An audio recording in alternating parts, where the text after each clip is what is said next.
So we'll get started. My name's Tom Hiles, Vice Chancellor for University Advancement, and really enjoy these opportunities to come and share some very good news. And so my job today is simply to introduce our dais and turn over the announcement to the Chancellor. So in a minute, Chancellor Lofton will be making our very special announcement, and then Dean O'Brien will be making a response on behalf of the College of Arts and Science, and then we will hear from our special guest, Mark Wilkins, today as well. So I did want to just mention, the Chancellor will go into Mark's profile, but the only one thing I wanted to share was Mark has been so incredibly helpful on our National Campaign Cabinet, and I've gotten a chance to know him over the last couple of years, and he's a tremendous representative for Mizzou and a great advocate for us. And we're really glad his family could be here today as well, and I know they're going to get introduced later. So with no further ado, let me introduce Chancellor R. Bowen Lofton.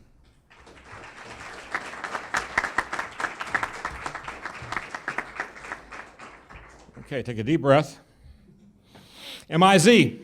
Z-O-U. That's the way to start your day. Always the way to start your day.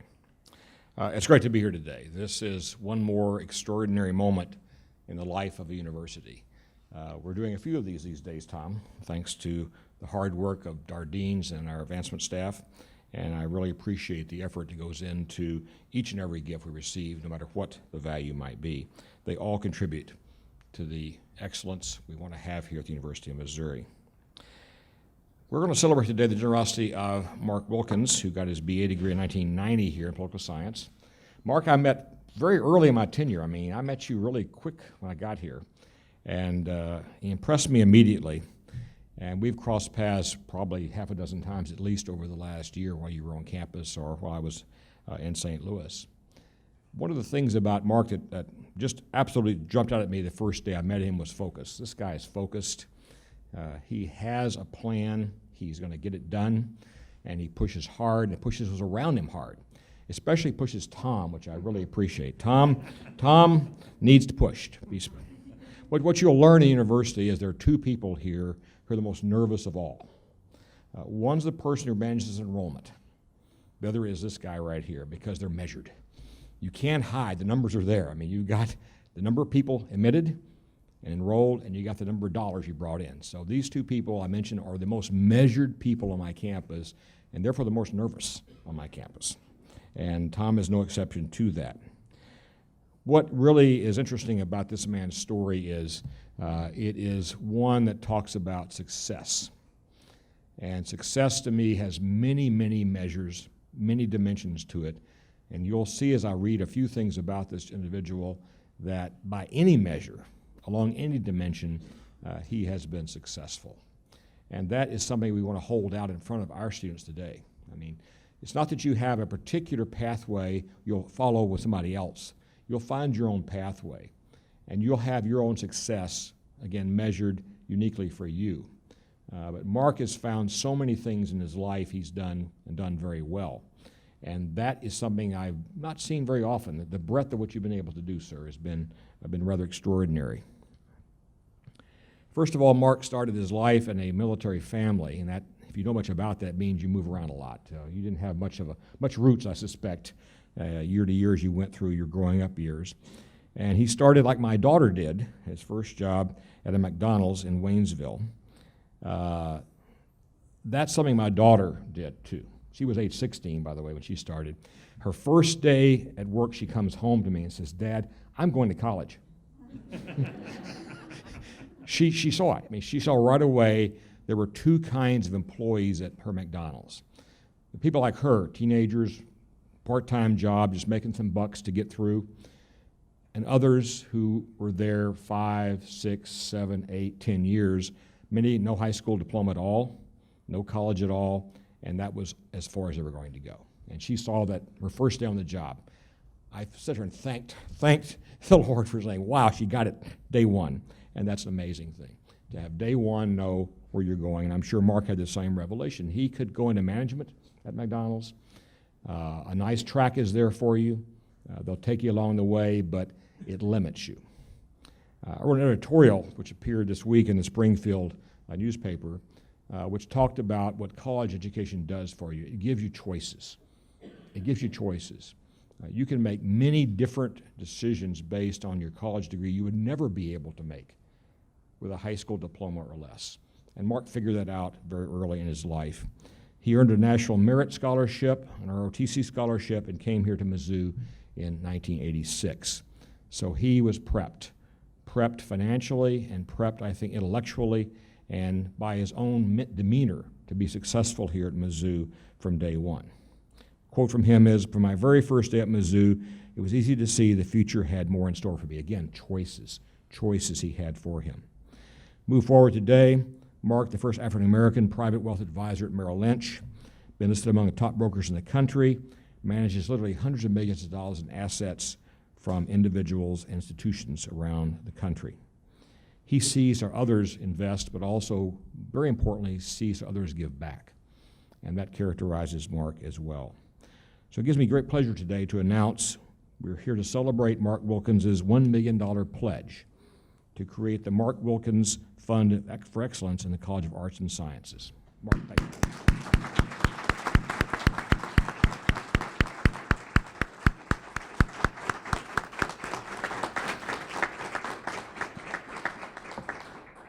You may recall that Mizzou has 4 core values.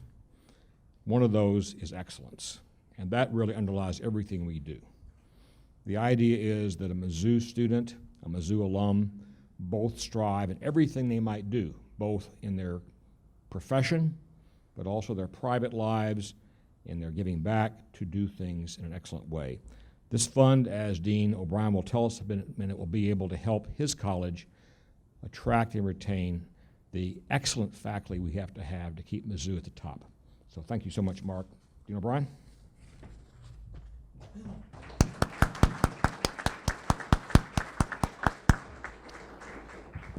Thank you, Chancellor Lofton.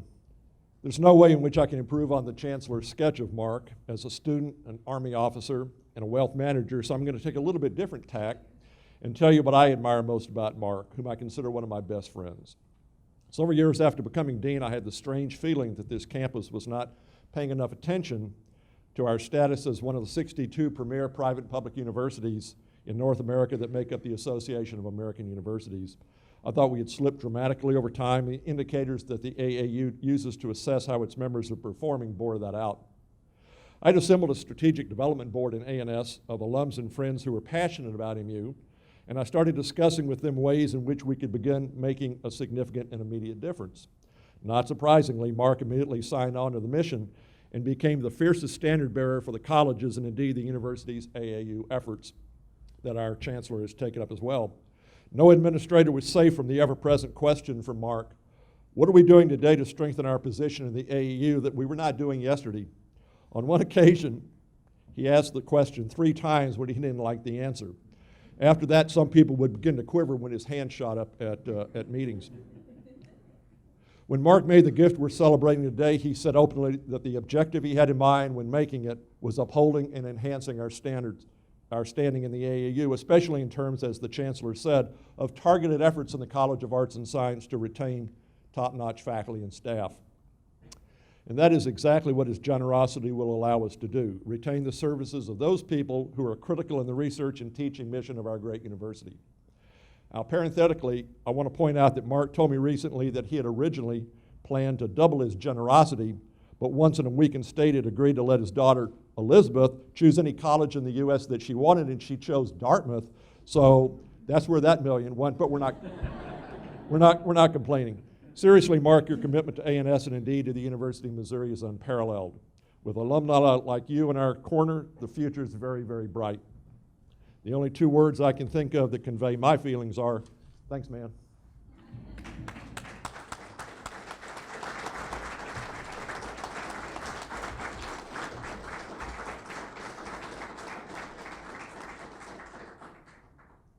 This is incredibly humbling. In most respects, I still see myself as the 17-year-old who decided to not work at McDonald's to hop in his 1968 Volkswagen Bug and make his way up to Columbia from Waynesville, Missouri. And to be able to be in a position in life to have worked through things, to be in a position to make a gift like this to an institution that I obviously absolutely love, there's no other word for me except for I'm incredibly humbled. Thank you all for coming out today. The Chancellor talked about success, and I have been, admittedly, and almost to a fault many times in life, a success-driven person. But I'll say my greatest success sitting here in the front row, I'm so pleased that my nephew, Hunter Wilkins, was able to join us today. And Hunter's a junior at John Burroughs School in St. Louis and started spring break today. And we're going to go visit his family, who my younger brother, who's an Army colonel stationed in Vicenza, Italy. We're going to leave tomorrow to go visit them, along with my son, Jack, who's in 8th grade. Jack's my funny child. We were getting some new clothes for him to wear today, and so we're in Brooks Brothers, and he hates that experience. And he's 14, and Dad, why are we getting these clothes? Because we have a presentation at Mizzou. What's the presentation for? Honestly, Jack, we're giving away your inheritance.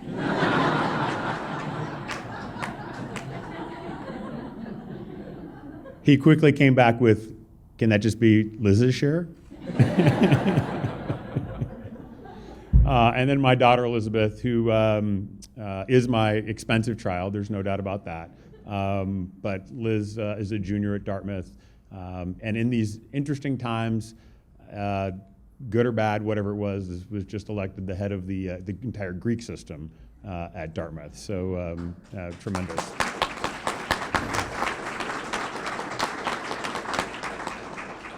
When I stumbled onto campus in 1986 and actually went to work in Gary Smith's admissions office, there was no way I would have envisioned a day like this when I was an old man. I don't like to think of myself now as an old man. At that age, I'm sure that I did. But I think about my Mizzou experience and the foundation that it set for me. And I was influenced by the adults around me. I was influenced by my professors. It's having a Gil Porter or a David Leuthold in a class that make the difference. I was impacted by other staff members. Georgianne Porter, absolutely. Gary Smith, absolutely. Ted Tarko, absolutely. I'm thrilled that they could be here today. But it's those human beings, those great minds that impacted me and made me strive for more. That and a few of my cadre in Army ROTC. They didn't give me as much choice, though. But tremendous experiences, and laid the foundation for what is... I love my life. I would not trade with any other human being on the planet. I wouldn't trade with any other human being on the planet. And the ability to sit here with my children and my nephew and give back to an institution I love is, as I said before, humbling. I do believe, though, in better. Actually, I don't even actually believe in better, to be brutally honest. I've had this conversation with my kids. I believe in best. And that's what I see for this university. It's what I see for our country. It's even what I see for our world. And the fact of the matter is, human beings don't like change. But in the first 175 years of the existence of this university, the world has changed a lot. And the world will change probably 3 or 4 times that amount of 175 years by the time we reach our 200th anniversary in the next 25 years. And it's changing at a pace that very, very few human beings, if actually any, are able to understand, are able to comprehend, and certainly able to be ahead of the curve. And that's scary. Human beings the way it was yesterday. They like the way it is today, and it's our nature to be very afraid of what tomorrow looks like. And as we relate that in the context of a great university, how do you stay great? How do you get better? And how do you become the best? I absolutely believe this is a time in human history where the separation of winners and losers is going to be greater than any time in our past. And it's incumbent upon every stakeholder in the university, the alums, the students, the faculty, the staff, everybody, to buckle up and take it to the next level, because that's what it's going to take.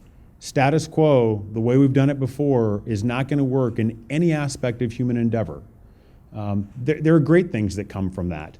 We look at the energy industry, and you can like some of it or not like some of it, but the United States becoming energy independent was something that couldn't be foreseen 10 or 15 years ago. We might not have fought our last war for something that we couldn't have foreseen 15 years ago. The pace of change is increasing rapidly, and Mizzou has an opportunity to be on the cutting edge of that change. But it's incumbent upon all the stakeholders to grab hold of those reins and take the university forward into this next, what I believe will be incredibly successful 25 years. But it takes leadership, and we don't always want to be leaders, but sometimes we have to be. And this gift for myself and from my family is our way of showing, number one, thank you for what's happened in the past, but it's also our challenge for what needs to happen in the future at the university. Thank you.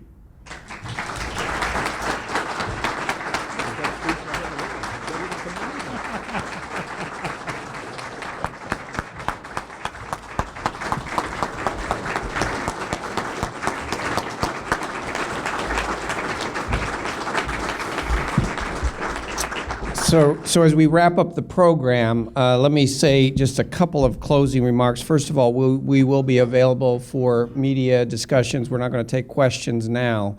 But I do want to mention one thing that we failed to mention in the profile, which is, along with all those incredible other attributes, Mark just does this little sidebar thing where he also climbs mountains.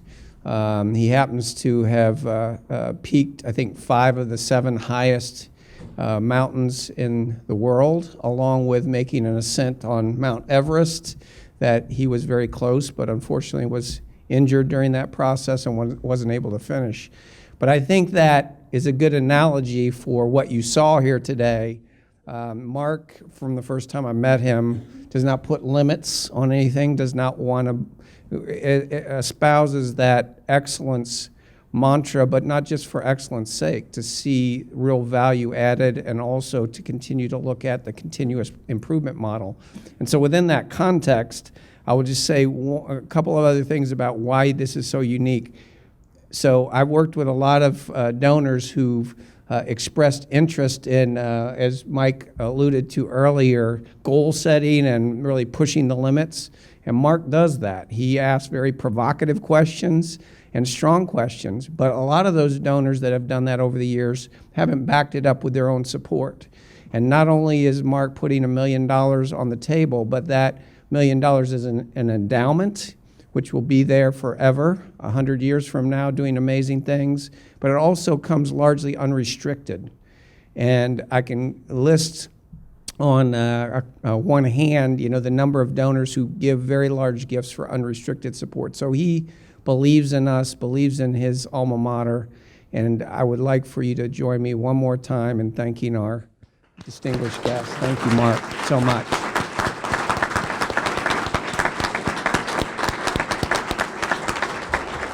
And as a sidebar, he's also mentoring my son right now, which he does just on the side, which he offered to do. But please stay around as long as you can, but we will be answering questions, and thank you for coming.